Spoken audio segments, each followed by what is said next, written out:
SA College of Arts and Science, Green Campus with well-equipped laboratories, Chennai's best green match. Visit saces.ac.in.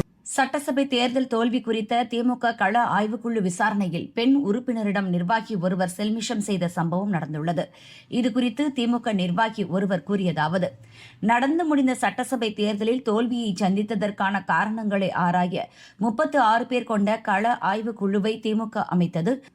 Madurai, Sivaganga மாவட்டங்களில் உள்ள சில தொகுதிகளில் நடந்த கள ஆய்வுக் கூட்டங்களில் கட்சியில் இரு தரப்பினரிடையே வாக்குவாதம் ஏற்பட்டு கோஷ்டி மோதலாக வெடித்துள்ளது.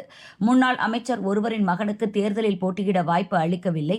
ஆனால் கள ஆய்வுக் கூட்டத்திற்கு அவரையும் அழைத்துள்ளனர்.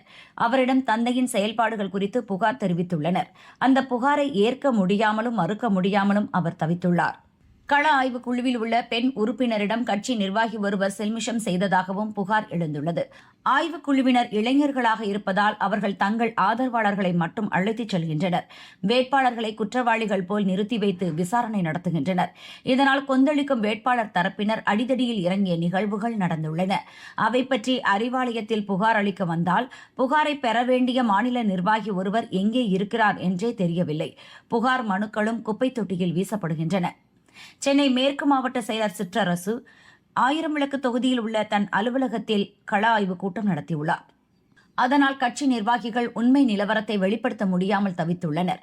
திண்டிவனம் தொகுதியில் நடந்த கள ஆய்வுக் கூட்டத்தில் பேசிய நிர்வாகிகள், ஆளும் கட்சியாக இருந்தபோது அடிமட்ட தொண்டர்களை கண்டுகொள்ளவில்லை. மாற்றுக் கட்சியிலிருந்து வந்தவர்களுக்கு முன்னுரிமை அளிக்கப்பட்டது. வாக்காளர்களுக்கு விநியோகிப்பதற்காக கொடுத்த கவனிப்புத் தொகை பல நிர்வாகிகளால் சுருட்டப்பட்டதாக சரமாரியாக குற்றம் சாட்டினர். தமிழகம் முழுதும் கள ஆய்வுக் கூட்டங்கள் உண்மையான கருத்துக்களை வெளிப்படுத்த வாய்ப்பு தராமல் வெறும் கண் துடைப்பாக மட்டுமே நடந்து வருகின்றன. இந்த நிலையில் கள ஆய்வுக்குழு அறிக்கை சமர்ப்பிக்க அளித்த அவகாசம் ஜூன் 5க்கு பதிலாக 10ஆம் தேதி வரை நீட்டிக்கப்பட்டுள்ளது என அவர் கூறினார்.